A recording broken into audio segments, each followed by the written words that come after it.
Sleep is a luxury the guilty cannot afford. For Destin Russo, the night wasn't for resting. It was a blank canvas for every mistake, every betrayal, and every drop of blood he'd spilled to replay on a vicious, unending loop. Meds didn't work. Whiskey only made the shadows move. He was a man drowning in the dark, seconds away from a total mental collapse. Until he heard her voice, a soft, steady cadence cutting through the silence. His only peace. The clock on the wall didn't tick. Destin had dismantled it 3 days ago, tearing the battery from its casing and tossing it into the wastebasket. But he could still hear it, the phantom rhythm of seconds slipping away. It had been 94 hours since he last slept. He sat at the edge of his bed, staring at the floorboards. His eyes burned, feeling as though someone had rubbed crushed glass under his eyelids. The muscles in his jaw were locked tight, a permanent state of tension that radiated down his neck and settled heavily in his shoulders. To the rest of the city, Destin Russo was untouchable. He was the architect of an empire built on extortion, smuggling, and precisely calculated violence. He was a man who moved pieces on a board with cold, mechanical efficiency, but in the dead of night, in the sprawling, empty confines of his estate, he was just a man unraveling. Insomnia wasn't new to him. It was an occupational hazard. But this stretch was different. The exhaustion was a physical weight, pressing down on his chest. Every time he closed his eyes, his brain flooded with noise. Gunfire, the wet thud of a body hitting the pavement, the frantic, gasping apologies of men who knew they were taking their last breath. His mind refused to power down. It was standing guard, hyper-vigilant, convinced that the moment he slipped into unconsciousness, a knife would find his throat. Destin stood up. His legs felt like lead. He walked to the adjoining bathroom and turned on the cold tap, letting the water run over his wrists. He splashed his face, gripping the edges of the marble sink. The face staring back at him in the mirror was sallow. Dark, bruised-looking circles carved deep half-moons under his eyes.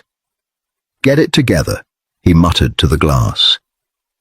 His voice sounded hollow, rough like sandpaper. He left the bedroom and began to walk. The estate was massive, a fortress of steel and stone masquerading as a piece of architectural art. It was entirely silent, save for the muffled footsteps of the perimeter guards outside. Destin walked the halls like a ghost, haunting his own purgatory. He passed the study, the formal dining room, the heavy oak doors that led to the basement where the real business was handled. His wandering eventually brought him to the East Wing, the guest quarters, though they weren't exactly for guests. Crystal Martin was currently occupying the last room on the right. Destin rubbed his temple, trying to ease the dull throbbing behind his right eye. Crystal wasn't supposed to be here. She was a complication, a loose end left over from her father's profound stupidity. Arthur Martin had been a bookkeeper for the Russo family.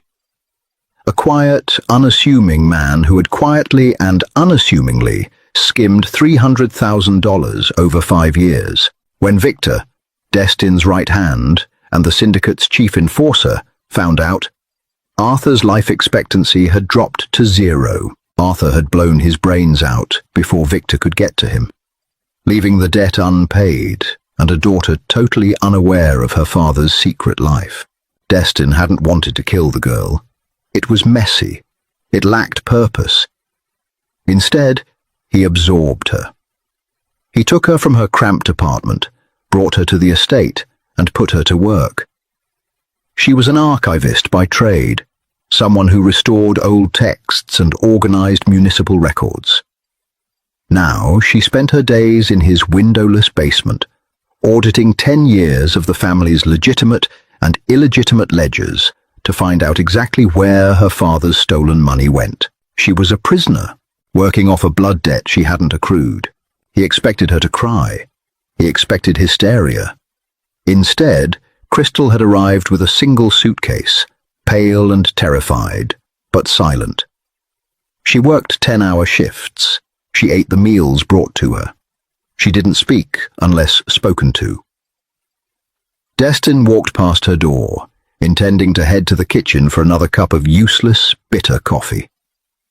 But he stopped. A sound was slipping through the crack beneath her door. A voice. He stepped closer, his hand instinctively resting on the cold steel of the holster strapped to his ribs. He pressed his shoulder against the doorframe, holding his breath to listen. She was talking. No, she was reading. Her voice was low, pitched just above a whisper, but the silence of the hallway magnified it. It wasn't the frantic, panicked tone of someone making an illicit phone call. It was rhythmic, paced. The dust hung in the air like suspended gold, catching the afternoon light. It was quiet in the valley, the kind of quiet that sinks into the bone. The river moved sluggishly, uncaring of the war raging 50 miles to the north. Destin frowned. He recognized the prose. It was an old Western novel, something gritty and slow-moving. He should have kept walking. He had no business eavesdropping on a captive's midnight coping mechanism. But he didn't move. He closed his eyes. Her voice lacked the sharp, abrasive edge of the people he dealt with daily. It wasn't trying to sell him something. It wasn't lying to him. It wasn't begging for its life. It was just a sound, steady, grounded. The cadence of her sentences rose and fell like a tide. It was incredibly mundane, and for the first time in 94 hours, the noise in Destin's head paused. He leaned his back against the wall next to her door. The cold plaster felt good against his heated skin. He let his head tip back. She kept reading. She stumbled over a word, paused, and reread the sentence with a soft, self-deprecating sigh. The humanity in it was startling. Destin felt his breathing slow down. The tight, agonizing knot in his chest loosened by a fraction of an inch. He listened to her describe a fictional river. He listened to her turn a page, the dry rustle of paper loud in the stillness. His eyelids fluttered. They felt so heavy. Just for a minute, he told himself. He would just rest his eyes for a single minute.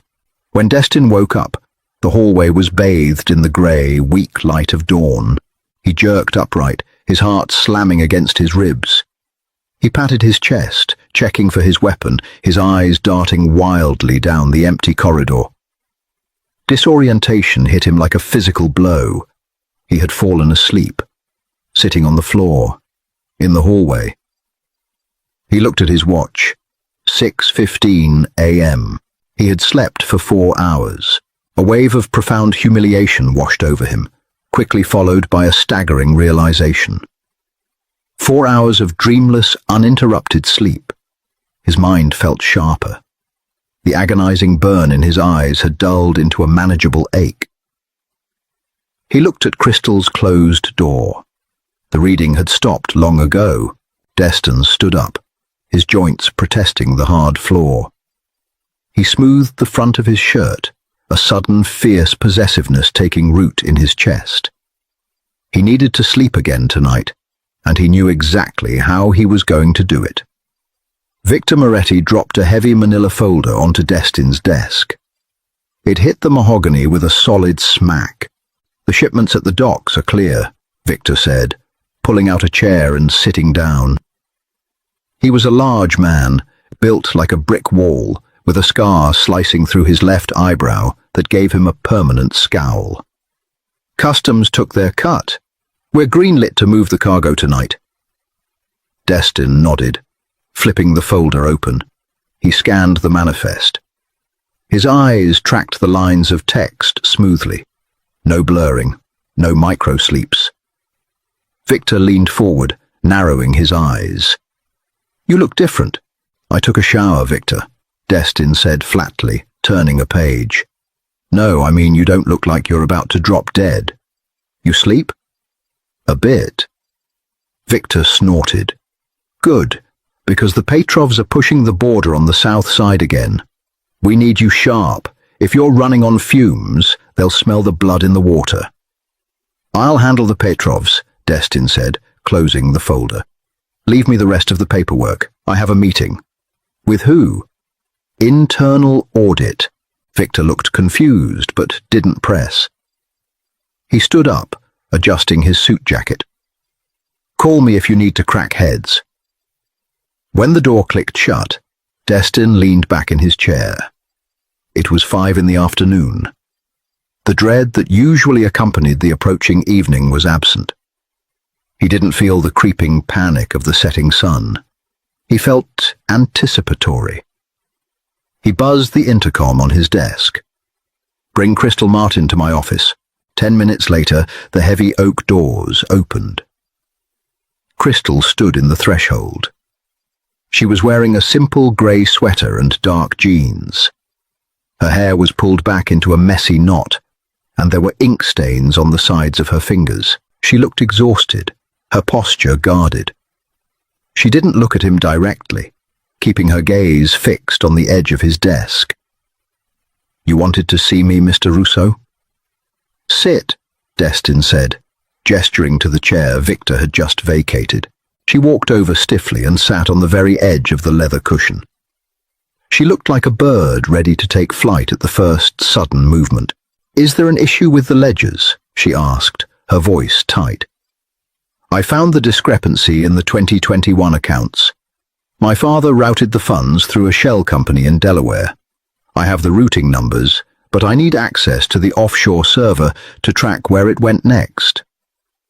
I don't care about the ledgers, Destin said. Crystal finally looked up, blinking in surprise. Her eyes were a very ordinary shade of brown, but they held a sharp, wary intelligence. You don't? I mean, I do. Keep working on them, Destin corrected smoothly. He steepled his fingers, suddenly realizing how absurd his next request was going to sound. He was Destin Russo. He didn't ask for favors. He gave orders. But ordering a woman to read him bedtime stories crossed the line from terrifying Mafia boss to deeply unhinged. He opted for blunt force. You read out loud last night, he said. Crystal froze. The color drained from her face. What? Around 2 in the morning. You were reading a book out loud in your room. Her hands curled into fists in her lap. I'm sorry. I have anxiety. When I can't sleep, reading out loud grounds me. I didn't realize the sound carried. I won't do it again. No, Destin said sharply. You will? Crystal stared at him, utterly lost. I will what? You will read out loud again tonight, but not in your room. Destin leaned forward, his elbows resting on the desk. He kept his expression entirely neutral, masking the desperation clawing at his throat. I suffer from insomnia, severe insomnia. Last night I heard your voice. It distracted me. I fell asleep. Crystal's mouth parted slightly. She looked at him as if he had just spoken in tongues. You fell asleep listening to me read a Louis L'Amour novel? I don't care what the book was, Destin said, dismissing the detail. I care about the result. Tonight, at midnight, you will come to my private study on the 3rd floor. You will bring a book. You will read to me until I fall asleep. Silence stretched between them, thick and heavy. Crystal looked at him, really looked at him. She saw the lingering shadows under his eyes, the tight pull of his jaw. The realization that the monster who held her life in his hands was asking her for a lullaby was clearly short-circuiting her brain. Is this a joke? She asked quietly. I don't make jokes, Miss Martin. And if I say no, Destin's eyes went cold. The brief flash of vulnerability vanished, replaced by the ruthless pragmatism that kept him alive. You owe me $300,000. You are currently paying it off at a rate of $500 a week through clerical labor.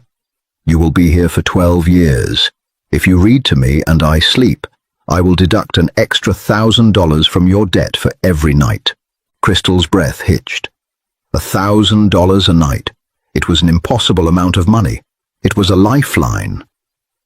She looked down at her ink-stained fingers, her mind working furiously. She was terrified of him. Everyone was terrified of Destin Russo. But this wasn't a demand for violence, or something unspeakable. It was bizarrely, pathetically human. "What kind of book?" she asked, her voice barely above a whisper. Destin felt a profound wave of relief wash over him, though his face betrayed nothing. "Anything, so long as it isn't quiet." "Midnight," she confirmed. "Don't be late." The third-floor study was a room designed for intimidation. The walls were lined with floor-to-ceiling bookshelves, filled with leather-bound volumes that had never been read. The furniture was heavy, dark mahogany, and tufted oxblood leather. A massive stone fireplace dominated one wall, though it hadn't been lit in years. Heavy velvet curtains blocked out the moonlight, leaving the room illuminated only by a single brass reading lamp on a side table. At exactly midnight, there was a soft knock on the door. "Come in," Destin said. He was sitting in the large leather armchair by the unlit fireplace, wearing dark slacks and a loose black Henley. He had discarded his holster, a rare concession to comfort, though a loaded Sig Sauer sat on the side table next to the lamp. Well within arm's reach, Crystal pushed the door open and stepped inside. She looked small in the cavernous room. She was clutching a thick, worn paperback to her chest, like a shield. She looked around, her eyes landing on the gun first, then on him. "Sit," Destin said, pointing to a smaller wingback chair positioned across from him, near the light. Crystal crossed the room silently and sat down. She kept her knees pressed tightly together, opening the book in her lap. The tension in the air was suffocating. She was sharing a secluded room with the head of the city's most violent crime syndicate. The power dynamic was so wildly unbalanced, it made the air feel thin. Destin reached over and clicked off the overhead chandelier with a remote, leaving only the pool of yellow light from the reading lamp spilling over Crystal. He remained mostly in the shadows. "Begin," he said softly. Crystal cleared her throat. She looked down at the page. Her hands were shaking slightly. "Chapter 1, she began. Her voice wavered. It was thin, tight with fear. The ocean was a vast iron-grey expanse, churning angrily under a bruised sky. "Stop," Destin commanded. Crystal flinched, snapping her mouth shut. She looked up, panicked. "I'm sorry, You're terrified," Destin said, his voice flat. "Your heart rate is through the roof. I can hear your breathing catching. It's grating." Crystal's jaw tightened. A spark of genuine anger broke through her fear. "I'm sitting in a dark room with a man who could snap my neck and bury me in the foundation. Forgive me if I'm not entirely relaxed." Destin stared at her from the shadows. It was the first time she had shown any real fire. He liked it. It meant she wasn't broken, just bruised. "I am not going to hurt you, Crystal," he said, the use of her first name intentional. "If I wanted to hurt you, you wouldn't be sitting in a velvet chair holding a book about boats. You are here to do a job. Treat it like one. Take a breath. Lower your register. Just read." Crystal held his gaze for a long moment. She swallowed hard, forced her shoulders to drop an inch, and looked back at the page. She took a deep, shuddering breath. When she started again, it was better. The tremor was gone. The ocean was a vast, iron-grey expanse, churning angrily under a bruised sky. Captain Miller stood at the helm, the salt spray freezing against his beard. Destin leaned his head back against the leather chair and closed his eyes. For the first 10 minutes, his mind fought it. The paranoia screamed at him that he was vulnerable. There was a woman in the room, a woman whose father had died because of his organization. What if she grabbed the gun? What if she had a knife? But as the minutes ticked by, Crystal's voice acted as an anchor. She didn't read with excessive emotion or dramatic flair. She read like someone who genuinely loved the words, giving them space to breathe. She paused at the natural breaks. She lowered her tone during the dialogue. The rhythmic cadence of her voice began to overwrite the violent noise in his head. He focused entirely on the sound. He imagined the iron-grey ocean. He imagined the cold wind. He stopped thinking about the Petrovs, the missing money, the shipment at the docks. In the wingback chair, Crystal watched him. She read automatically, her eyes tracking the words while her mind processed the surreal scene in front of her. Destin Russo, the terror of the underworld, was slumped in an armchair, completely still. The harsh, terrifying lines of his face had softened. The perpetual scowl was gone. In the dim light, he didn't look like a monster. He looked like a profoundly exhausted man. She kept reading. She reached the end of the chapter and turned the page. The rustle of the paper was loud, but he didn't stir. His breathing deepened, becoming slow and even. Crystal stopped reading mid-sentence. Silence rushed back into the room. Destin didn't move. His chest rose and fell in a steady, heavy rhythm. He was asleep, completely, deeply asleep. Crystal sat frozen for a long time. She looked at the gun on the table. It was 2 feet away from his hand. She could reach it. She could take it, shoot him, and walk out. But the thought was fleeting, dismissed as quickly as it came. She wasn't a killer. And more than that, looking at him now, stripped of his power and posturing, she realized he was entirely at her mercy.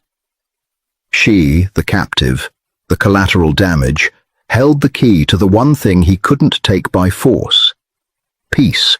Crystal quietly closed the book. She didn't leave the room. He hadn't dismissed her, and she wasn't about to risk waking him up by opening the heavy oak doors. Instead, she curled her legs up under her in the chair, wrapped her sweater tightly around her shoulders, and watched the chest of the Mafia boss rise and fall until the sun began to bleed through the edges of the curtains. A contract had been struck, $1,000 a night. But Crystal had a feeling the real currency exchanging hands in this dark room was going to be much more complicated than cash. 14 days, 14 nights, $14,000 erased from a ledger in the windowless basement. The routine cemented itself into the foundation of the estate. At 11:55 p.m., Crystal climbed the stairs to the 3rd floor. At midnight, she sat in the wingback chair. She opened a book, and she spoke until the man in the shadows stopped fighting his own mind. The change in Destin Russo was undeniable. The bruised, hollow look beneath his eyes faded, replaced by the sharp, terrifying focus that had built his empire in the first place. He moved with precision instead of dragged exhaustion. Down at the docks and in the back rooms of the city's underground casinos, men spoke of the boss's sudden resurgence with a mixture of reverence and fear. The erratic hair-trigger temper born of sleep deprivation was gone. In its place was a cold, calculating calm that was infinitely more dangerous. Victor Moretti noticed. Everyone noticed. But no one asked questions. For Crystal, the basement daylight hours remained a tedious blur of numbers and shell corporations. She traced her dead father's desperate, stupid theft across bank accounts in the Cayman Islands and Cyprus. But the nights were different. The nights belonged to the study. It was a Tuesday when the rigid edges of their arrangement finally cracked. Crystal arrived at the study feeling terrible. A dull ache throbbed behind her temples, and her throat felt like it was coated in crushed glass. The damp, recycled air of the basement had finally caught up with her. She sat in her usual chair. Destin was already there, leaning back in the ox-blood leather, eyes closed, waiting. "Chapter 4, Crystal rasped. Her voice sounded terrible, thick and gravelly. She cleared her throat, wincing, and tried again. The expedition pushed further into the Amazon, the canopy blocking out the sun completely. She made it through 2 paragraphs before a coughing fit seized her. It wasn't a delicate, polite cough. It was a harsh, chest-rattling spasm that forced her to double over, the heavy hardcover book sliding from her lap to hit the floor with a loud thud. She pressed a hand to her mouth, tears of physical strain pricking her eyes. When the coughing finally subsided, she sat up, gasping for air, bracing herself for his anger. She had broken the silence. She had failed the one task keeping her out of a shallow grave. Destin was no longer sitting in his chair. He was standing beside the small mahogany bar cart in the corner of the room. He wasn't looking at her. He picked up a heavy crystal tumbler, grabbed a bottle of distilled water, and poured. He added no ice. Crystal watched him, her breathing ragged. He walked over to her, his footsteps entirely silent on the thick Persian rug. He stopped in front of her chair and held out the glass. "Drink," he said. His voice wasn't an order, though it carried the weight of one. It was flat, unreadable. Crystal took the glass. Her fingers brushed against his knuckles. His skin was warm, a stark contrast to the cold crystal. She drank the water greedily, the cool liquid soothing the raw burn in her throat. Destin reached down and picked up the fallen book. He looked at the cover, a dense history of South American exploration. He didn't hand it back to her. "You're sick," he stated.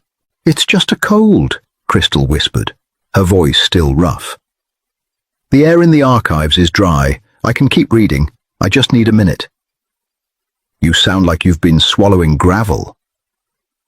Destin walked back to his chair and sat down, tossing the heavy book onto the side table next to his gun. "Go back to your room." Panic flared in Crystal's chest. The math instantly calculated in her head. 1 night missed, $1,000 lost, a day added to her sentence. "No, please, I can do it. I just need to read slower. I can lower the register." "Crystal." The sound of her name on his lips stopped her frantic rambling. He rarely used it. Usually she was just a presence in the room, a voice box he commanded. "I'm not docking your pay," Destin said, reading the terror in her eyes with unsettling accuracy. "The 1,000 comes off the ledger. Go to sleep." Crystal stared at him. The dim brass light threw sharp shadows across his cheekbones. He was giving her a night off. He was forfeiting the sleep he so desperately needed because she had a sore throat. It made absolutely no sense. He was a man who ordered executions over delayed shipments. "What will you do?" she asked, the questions slipping out before her self-preservation instincts could stop it. Destin's gaze darkened. He looked away, staring at the unlit fireplace. "I will manage." "You'll sit in the dark and stare at the wall," Crystal said. It wasn't an accusation. It was a fact. She had seen the ghosts behind his eyes. They were waiting for her to leave so they could tear him apart again. "Go to bed, Miss Martin," he warned, his tone dropping a lethal octave. The door slammed shut on the brief moment of humanity. The boss was back. Crystal stood up. She set the empty crystal glass on the table next to the gun. She looked at the weapon, then at the man. She didn't leave. Instead, she reached into the pocket of her cardigan and pulled out a small battered paperback she had found in the estate's sprawling library earlier that week. She sat back down. Destin's jaw tightened. "I gave you an order." "I know," Crystal said softly. She opened the paperback. It was a collection of poetry, short, rhythmic, requiring very little breath. "But you're paying me $1,000 an hour. I prefer to earn my keep." She didn't wait for him to argue. She began to read. Her voice was a raspy whisper, barely carrying across the space between them, but the rhythm was flawless. Destin stared at her for a long minute, his muscles coiled, ready to drag her out of the room himself. But she didn't look up. She just kept reading the verses. Slowly, the tension bled out of his shoulders. He leaned back. He closed his eyes. She read for 20 minutes until he fell asleep. She sat in the quiet, watching his chest rise and fall, realizing with a terrifying clarity that she wasn't just surviving this man anymore. She was protecting him. The outside world eventually bled in. It always did. It was 1:30 a.m. on a Friday. Crystal was sitting in the dark study, the book open in her lap. But she wasn't reading. She was waiting. Destin hadn't shown up. The estate had been vibrating with a chaotic, suppressed energy all evening. Black SUVs had roared down the driveway just past sunset. She had heard Victor shouting in the lower halls, a sound so violent it made her stomach turn. The Petrovs. She had heard the guards whispering the name outside her door. The rival syndicate from the South End had made a move on a Russo warehouse. Crystal should have stayed in her room. She should have locked her door and hidden under the blankets like a sensible hostage. Instead, at midnight, she had walked up to the 3rd floor. At 1:45 a.m., the heavy oak doors crashed open. Destin walked in. Crystal gasped, dropping the book. He looked like a man who had walked through a slaughterhouse. His dark suit jacket was gone, his white dress shirt torn at the shoulder. And there was blood. It was splashed across his chest, smeared on his neck, and coating his hands. It wasn't his. He was moving with too much predatory energy to be fatally wounded. He didn't see her at first.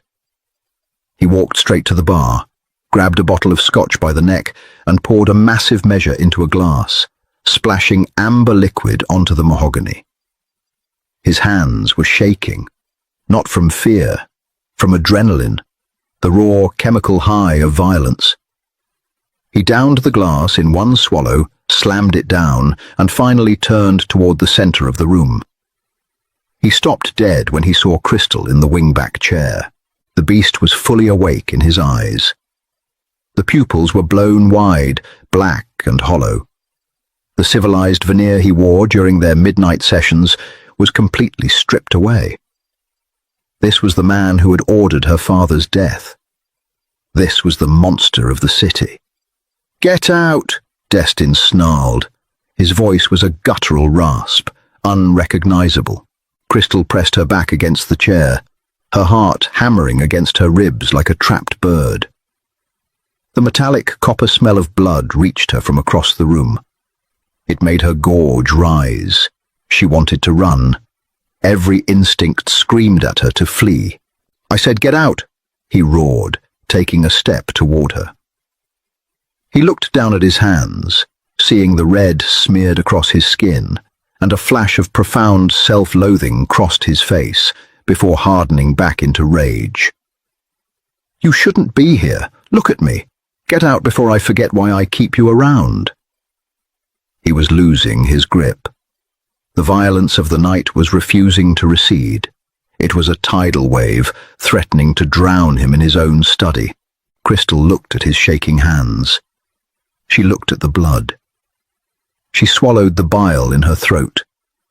She didn't stand up. She reached down, picked up the book she had dropped, and smoothed the crumpled page. Her hands were trembling so violently she could barely hold the spine. "No," Crystal said. Destin froze. "What did you say?" "I said no." Her voice shook, but she forced the words out. "You owe me $1,000. Sit down." He stared at her, utterly derailed. The adrenaline and rage warring in his system crashed violently against the sheer absurdity of her defiance.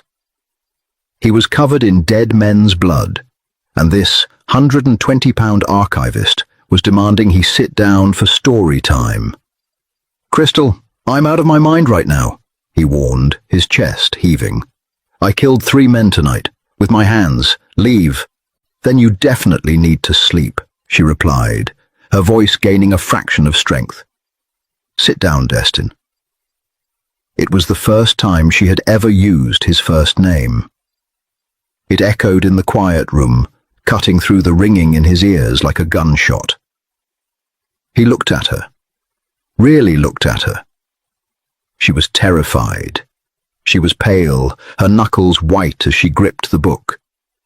But she hadn't run. She was looking at the monster, and she was holding her ground. Slowly, the manic energy draining from his muscles left him hollowed out. His shoulders slumped. The monstrous aura dissolved, leaving only an exhausted, blood-soaked man. He walked heavily to his armchair. He didn't sit fully back, unwilling to stain the leather, perching instead on the edge, resting his elbows on his knees. He hung his head, staring at his red-stained hands. "You shouldn't see this," he whispered. The rage was gone. Only a bleak, crushing emptiness remained. "You shouldn't see what I am." Crystal opened the book. She didn't offer him platitudes. She didn't tell him it was okay. It wasn't okay. He was a criminal and a killer.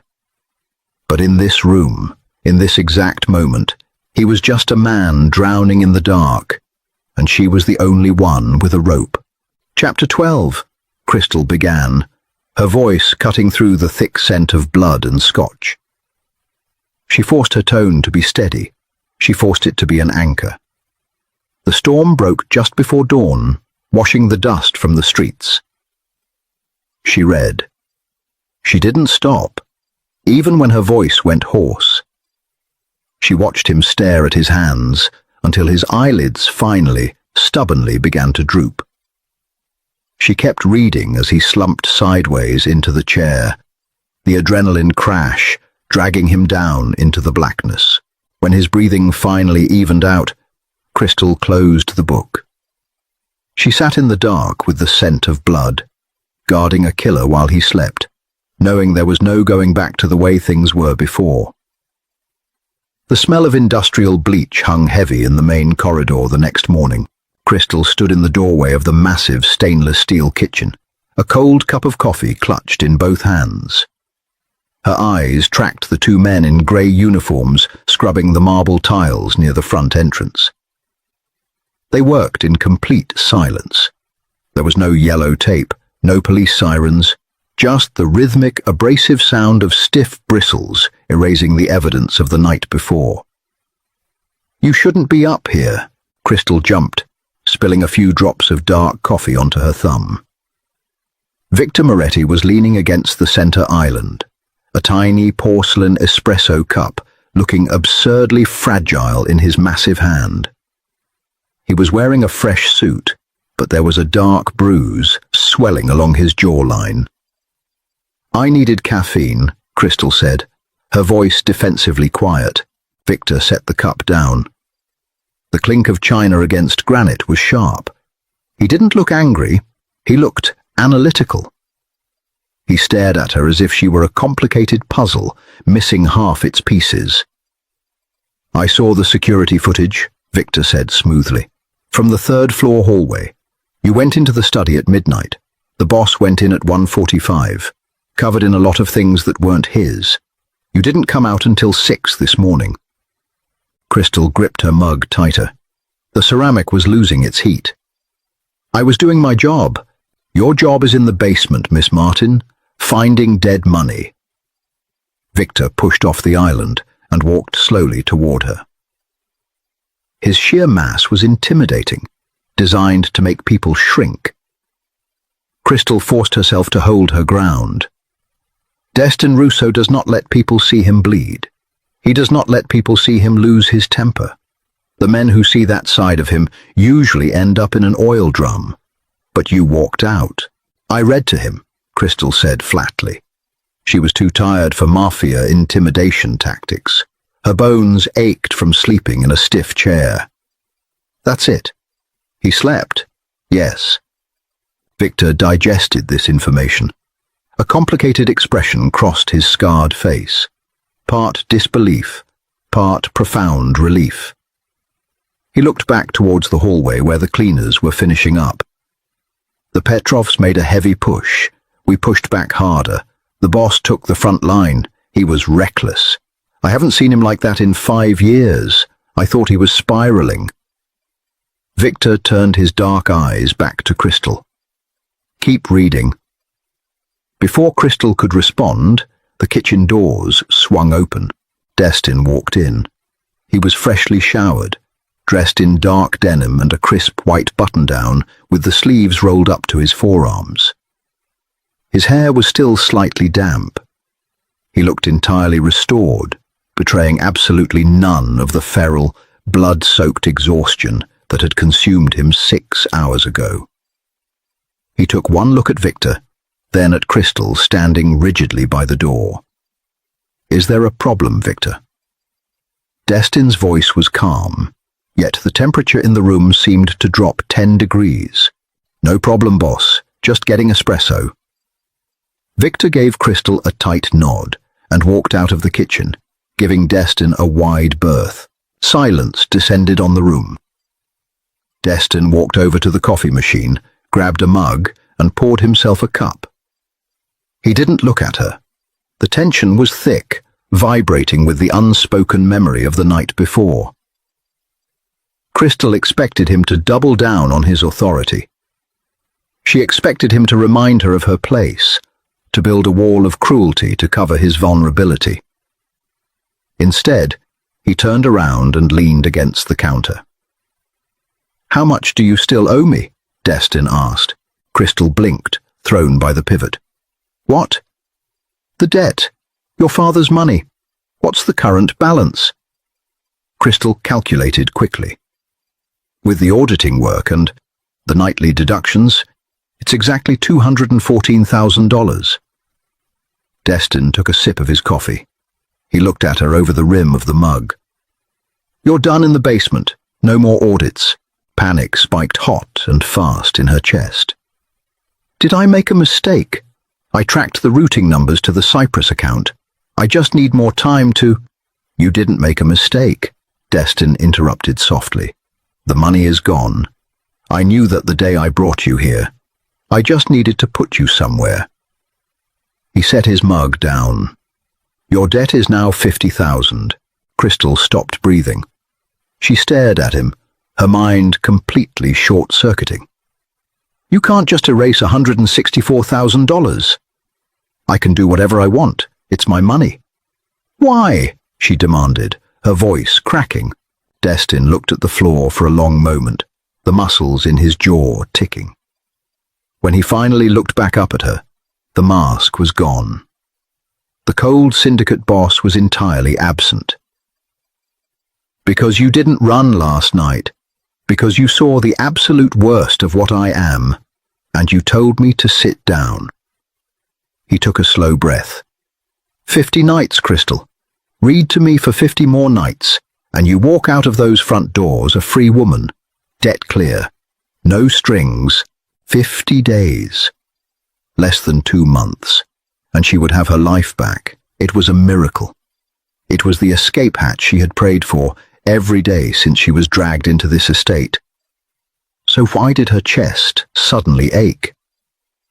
50 nights, Crystal repeated. Her voice sounded hollow. Destin watched her closely, his dark eyes searching her face for a reaction he couldn't quite decipher. He nodded once, a sharp, definitive motion. Go pack your things. You're moving out of the guest quarters. Where am I going? The second floor. The room at the end of the East Hall. It was the room directly across from his. He was pulling her out of the basement, elevating her from a prisoner to something entirely different. He was bringing her into his orbit.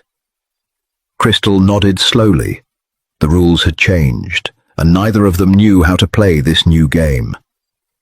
The 50-day countdown became a phantom third presence in the study.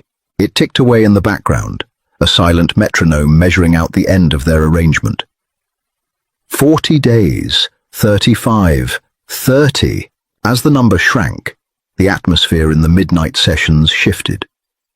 The heavy, oppressive fear that had defined Crystal's early days evaporated. She no longer sat stiffly on the edge of the wingback chair. She kicked her shoes off. She curled her feet beneath her. She started choosing the books herself, pulling from the library's vast, neglected collection. She read biographies, thrillers, and sweeping historical sagas. For Destin, the study was the only room in the world where he could lower his shield. The insomnia didn't vanish entirely, but Crystal's voice was the antidote. He began to look forward to midnight with a quiet, desperate anticipation. He stopped sitting in the dark shadows. He moved his chair closer to the light, closer to her. On night 22, the exhaustion caught the wrong person. Crystal had spent the day helping the estate's archivist catalogue a massive shipment of antique maps Destin had acquired. It was dusty, meticulous work. By the time midnight rolled around, her eyes were burning and her limbs felt like lead. She sat in her chair, holding a thick volume of Arthurian legends. Destin was in his usual spot, nursing a glass of mineral water, his eyes already closed, listening. The night rode through the Valley of Thorns, Crystal murmured. Her voice dragged. She blinked hard, trying to focus on the text, but the letters were swimming on the page. The warm amber light of the reading lamp was hypnotic. The deep, heavy silence of the house pressed against her, pulling her down. The sky. It was... Her chin hit her chest. Her eyes slipped shut. The heavy book slid from her relaxing grip, landing on the thick Persian rug with a muffled thump. Destin's eyes snapped open at the sound. Instinct had his hand halfway to the Sig Sauer on the table before he registered what had happened. He froze. Crystal was asleep. Her head was tilted against the wing of the chair, her breathing slow and shallow. The harsh overhead lighting she usually worked under was gone, and in the soft glow of the lamp, she looked incredibly young. The permanent crease of worry between her eyebrows had smoothed out. Destin slowly lowered his hand from the gun. He didn't wake her. He sat perfectly still, listening to the rhythm of her breathing. It was a bizarre role reversal. For a month, she had anchored him to sleep. Now, she was the one adrift. He stood up, his movements slow and deliberate to avoid making a sound. He walked over to the leather sofa against the far wall and picked up a heavy, woven cashmere throw. He crossed the room and stood over her. Up close, he could see the faint smudges of ink on her fingers, the pale skin of her neck, the steady, rhythmic pulse in her throat. She was entirely defenseless. She was in the inner sanctum of a crime boss, completely at his mercy, and she was fast asleep. A fierce, protective ache seized his chest. It was an alien sensation. Destin Russo protected assets, territory, and his men. He didn't protect soft, quiet things. Soft things were liabilities. They were leverage. But looking down at Crystal, he knew with terrifying certainty that if anyone in the city tried to use her against him, he would burn the city to the ground. He gently draped the cashmere blanket over her shoulders, tucking it carefully around her arms. Crystal sighed in her sleep, leaning into the warmth, her cheek resting against the soft fabric. Destin stepped back. He didn't return to his armchair. Instead, he walked over to the heavy oak doors. He locked the deadbolt. Then he pulled a straight-backed wooden chair from a side table, placed it facing the door, and sat down. He crossed his arms over his chest. He didn't sleep that night. He didn't even try. He sat in the dark and kept watch. He guarded the room. He guarded her rest. For the first time in his life, the silence wasn't filled with the ghosts of his violence. It was filled with the steady, reassuring sound of someone else's peace. When the first grey light of dawn crept through the edges of the curtains, Crystal shifted. She groaned softly, her eyes fluttering open. Disorientation hit her first. She felt the heavy blanket, the stiff angle of her neck, the realization that she wasn't in her bed. She sat up abruptly, clutching the cashmere throw. Destin was sitting across the room, watching her. "I fell asleep," she gasped, panic flooding her system. She looked at the clock on the mantel. 6 a.m. "I'm so sorry, I missed the whole night. You didn't sleep." "I'm fine," Destin said. His voice was rough, gravelly from a night of silence, but his eyes were clear. "I broke the deal," Crystal stammered, frantically trying to fold the blanket. "You were paying me to read. I failed. You can add the $1,000 back to the debt." Destin stood up. He walked over to her slowly. He reached down and gently took the folded blanket from her shaking hands, tossing it onto the armchair. He looked down at her, his expression utterly stripped of its usual armor. "The debt is gone, Crystal," he said quietly. She froze. "What?" "I zeroed it out. Yesterday." Her breath hitched. She stared at him, her brain struggling to process the words. "But we had 22 nights left. I don't care about the money. I never cared about the money." Destin stepped closer. The space between them vanished. He wasn't looming. He was just intensely present. "I cared about the excuse it gave me to keep you in this room." Crystal looked up into his dark eyes. The world outside the heavy oak doors, the syndicate, the blood, the danger, felt a million miles away.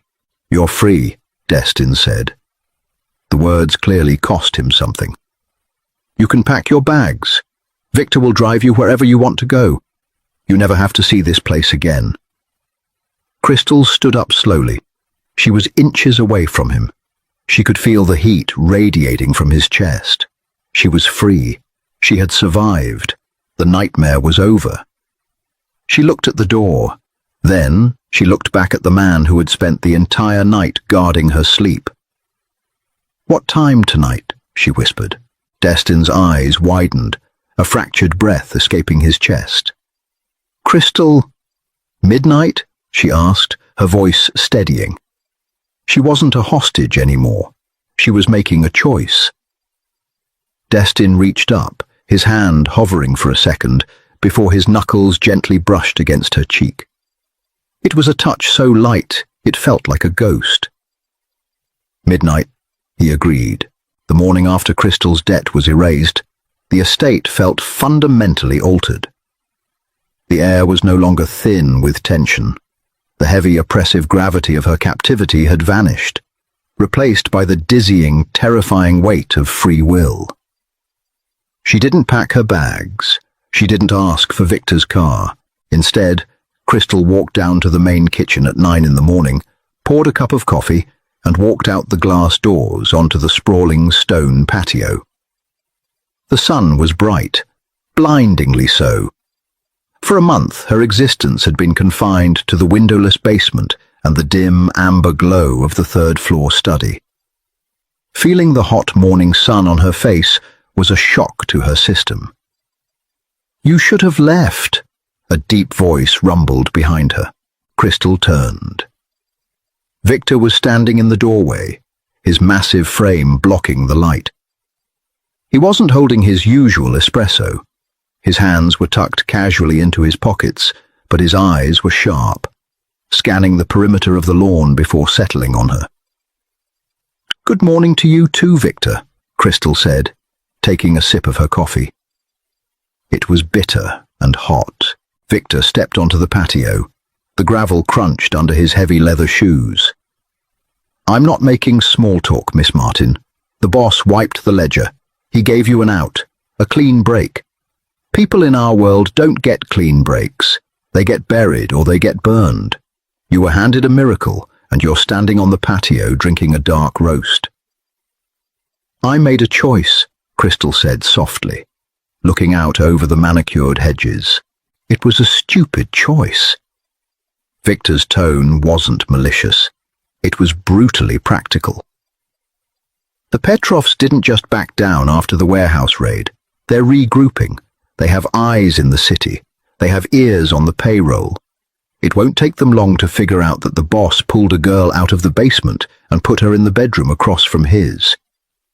You are a vulnerability, and in this life, vulnerabilities are the first things to get a bullet. Crystal gripped her mug tightly. Does Destin know that? Of course he knows that, Victor scoffed. Why do you think he told you to leave? He's trying to cut you loose before the splash zone reaches you. He wants you alive more than he wants you here. And what do you want, Victor? Victor paused. He looked at the girl who had somehow tamed the feral insomniac beast that ran their syndicate. He remembered the blood, the erratic violence, the frantic midnight pacing that used to define Destin Russo. Then he remembered the quiet, the focus, the cold precision that had returned over the last month. I want my boss sharp, Victor finally answered, his voice dropping low. When you are in this house, he sleeps. When he sleeps, he thinks. And when he thinks, we win. So for the sake of the family, I'm glad you're here. But for your own sake, you should have run. He turned and walked back inside, leaving Crystal alone with the sun and the chilling reality of her decision. That night at midnight, she walked up to the third-floor study. The heavy oak door was already open. Destin was standing by the unlit fireplace, his hands braced on the stone mantel, his head bowed. He had discarded his suit jacket, but his shoulder holster was securely strapped across his chest. The Sig Sauer wasn't on the side table. It was tucked against his ribs. I told Victor to have a car waiting for you at the south gate, Destin said. He didn't turn around. Crystal stepped into the room and quietly closed the door behind her. The click of the latch was deafening in the silence. I told Victor to cancel the car. Destin whipped around. The calm demeanor he had maintained that morning was fractured. His jaw was clenched so tightly a muscle ticked furiously beneath his ear. He crossed the room in 3 long strides, stopping inches from her. The sheer physical presence of him was overwhelming. You don't understand what you're doing, he gritted out, his voice a harsh rasp. You think because I sat in a chair and listened to you read, the monster is gone. It's not gone, Crystal. It's waiting. The Petrovs are making a play for the South Side docks tonight. They put a bounty on my inner circle. My world is about to catch fire. Then let it burn, Crystal said. She didn't flinch. She didn't back away. She looked up at him, her brown eyes steady and fierce. I spent my whole life being safe. My father was safe. He was quiet and careful, and he still ended up with a bullet in his head in a filthy alleyway. Safe is an illusion. Destin reached out, his hands gripping her shoulders. His fingers dug into the soft wool of her sweater. If they find out about you, they will use you to gut me. They will tear you apart. Then you better make sure they don't get the chance, she challenged, her voice trembling slightly, betraying her fear, but her posture never wavered. Destin stared at her. He saw the terror she was trying to hide, and he saw the absolute, terrifying loyalty that was overpowering it. She was standing in the center of the blast radius, fully aware of the danger and refusing to move. A ragged breath tore through his chest. The resistance he had been building all day shattered completely. He didn't think. He just moved. His hands slid from her shoulders to frame her face, his thumbs brushing over her cheekbones, and he kissed her. It wasn't a gentle, cinematic kiss. It was desperate. It was rough and bruising, born of a month of forced distance and agonizing restraint. Crystal gasped against his mouth, her hands flying up to grip the lapels of his shirt. The sudden contact was electric. He tasted like scotch and impending violence, a dark, intoxicating mix that made her knees weak. Destin pulled her flush against his chest, his arms wrapping around her waist, anchoring her to him. He kissed her until the lingering fear in her system dissolved, replaced by a fierce, burning heat. When he finally pulled back, he was breathing heavily, resting his forehead against hers. "You're a fool," he whispered, his eyes closed. "I know," she breathed back. He stepped away, putting a torturous foot of space between them. He looked down at his watch. 12:15 a.m.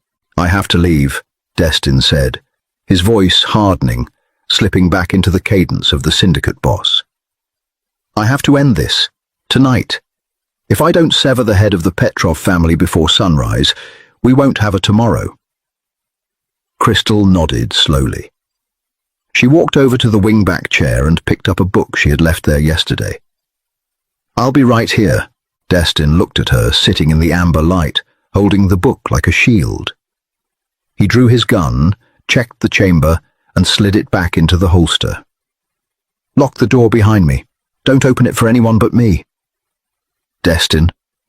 He paused at the threshold, turning back to look at her. "Come back," she commanded quietly. A ghost of a smile touched his lips, transforming his harsh face into something devastatingly human. "I always come back to the sound of your voice, Crystal." The hours bled together. Crystal sat in the study, the book open on her lap, but she didn't read a single word. She listened. The estate was terrifyingly quiet. Most of the guards had mobilized. Victor had vanished.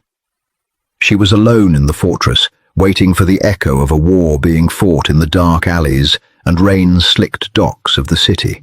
Every creak of the floorboards sent a spike of adrenaline straight to her heart. She paced the length of the Persian rug. She stared out the heavily curtained window at the ink-black night. She imagined the worst. She imagined Victor walking through the door, his scarred face grim, carrying the news that the insomnia had finally won, that the beast had been put down. At 4:30 a.m., her phone buzzed in her pocket. It was a burner phone Victor had handed her hours ago. She snatched it out, her fingers clumsy with panic, and pressed it to her ear. "Hello? The docks are clear." Victor's voice was exhaustingly flat, devoid of its usual booming resonance. "The Petrov brothers are gone. The syndicate is neutralized." Crystal slumped against the heavy mahogany desk, her legs suddenly refusing to hold her weight. A choked sob escaped her throat. "Destin?" "He's alive," Victor confirmed. "We're on our way back." The line went dead. Crystal didn't move for 20 minutes. She stayed on the floor by the desk, letting the massive, crushing wave of relief wash over her. It was over. The threat was eliminated. Just past 5 in the morning, the heavy deadbolt of the study door clicked. Crystal scrambled to her feet. Destin pushed the door open. He didn't look like the feral monster who had stumbled into this room weeks ago, covered in blood. He was immaculate. His suit was dark, his tie loosened but still present. There wasn't a drop of blood on his hands or his face. He had taken the time to wash it away. He had stood in some safe house, scrubbing the violence from his skin before he allowed himself to walk back into her presence. The care in that simple, calculated action broke Crystal's heart in the best possible way. He closed the door behind him and leaned back against the heavy wood, exhaling a long, shuddering breath. The adrenaline had completely left his system, leaving behind a profound, bone-deep exhaustion. Crystal crossed the room. She didn't hesitate. She threw her arms around his neck, burying her face against his collarbone. Destin let out a low groan, wrapping his arms tightly around her waist, burying his face in her hair. He inhaled deeply, breathing in the scent of her vanilla soap and the dusty pages of the library. It was the scent of safety. "It's over," he murmured against her ear. "The city is ours. Nobody will ever touch you." "Are you hurt?" she asked, pulling back just enough to scan his face. The dark circles under his eyes were prominent tonight, a testament to the brutal toll the last few hours had taken. "Just tired," he whispered. Crystal took his hand. His fingers were cold. "Come sit down, I'll read." She tried to pull him toward the leather armchairs, toward their sanctuary, but Destin dug his heels in. He didn't move. He looked at the wing-back chair, the reading lamp, the stack of books on the side table. It was the theatre where they had performed their strange, life-saving play for 30 days. "No," Destin said softly. Crystal looked back at him, confused. "But you haven't slept. You need—" "I don't need a story tonight, Crystal." He tightened his grip on her hand and gently pulled her toward the door. He didn't lead her back to the shadows of the study. He led her out into the hallway, past the heavy oak doors, and down the corridor to the master suite. The room was vast, dominated by a massive king-sized bed and floor-to-ceiling windows that overlooked the eastern horizon. The sky outside was just beginning to bruise with the pale purple and gold light of dawn. Destin let go of her hand. He stripped off his suit jacket, tossing it over a chair. He pulled his holster over his head, setting the gun on the nightstand with a quiet, final thud. He kicked off his shoes and lay back on the mattress, resting his head on the pillows. He looked utterly drained, yet entirely at peace. He held out his hand to her. Crystal kicked off her own shoes. She climbed onto the edge of the enormous bed, moving cautiously at first, before crawling across the duvet to lie down beside him. Destin immediately pulled her against his side, his arm wrapping heavily around her, tucking her head under his chin. There were no books. There were no spoken words echoing in the silence to keep the ghosts at bay. Crystal lay still, listening to the steady, strong rhythm of his heartbeat beneath his shirt. For the first time, she wasn't guarding him from a distance. She was the anchor holding him down in the dark. "You don't have to talk," Destin mumbled, his voice already thick with impending sleep, his eyes fluttering shut. "Just stay right here." "I'm not going anywhere," she whispered. The morning light broke over the horizon, spilling across the floorboards, washing the shadows from the room. Crystal felt the tension drain from his rigid muscles. His breathing deepened, shifting into the slow, heavy cadence she knew so well. He was asleep. Crystal closed her own eyes, feeling the warmth of his chest beneath her cheek. The Mafia boss who couldn't close his eyes without seeing the end of the world had finally found his peace. And for the first time since she arrived at the estate, Crystal let herself drift off, completely safe in the arms of the monster she had saved. The dark, silent nights of a ruthless Mafia boss and the captive who accidentally became his cure.